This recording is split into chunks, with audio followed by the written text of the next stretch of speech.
Now let's talk about Mexican diversity. Northern Mexicans tend to have a more European appearance, with lighter skin, taller stature, and more pronounced facial features such as high cheekbones and narrow noses.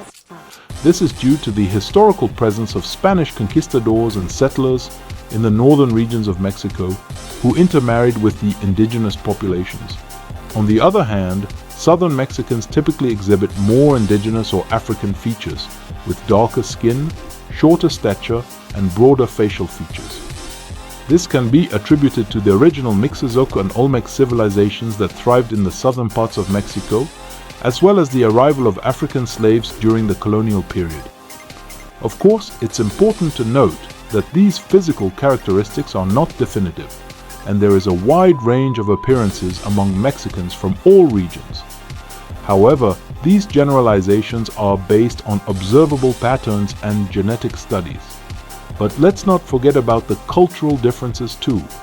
Northern Mexicans often identify more with their Mexican heritage and maintain traditional customs and celebrations, while Southern Mexicans may be more influenced by indigenous or Afro-Mexican cultural practices.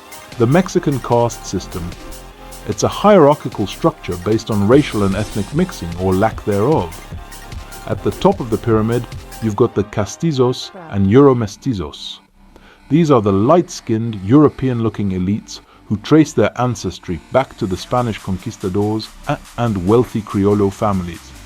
They have historically held the most power and privilege in Mexican society. Below them are the regular mestizos and Indo-Mestizos, who are of mixed indigenous and European descent.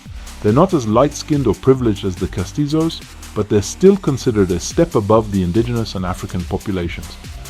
At the bottom of the heap, you've got the indigenous and Afro-Mexican communities. These are the dark-skinned, marginalized groups who have faced centuries of discrimination and oppression. They often live in poverty and have limited access to education and economic opportunities.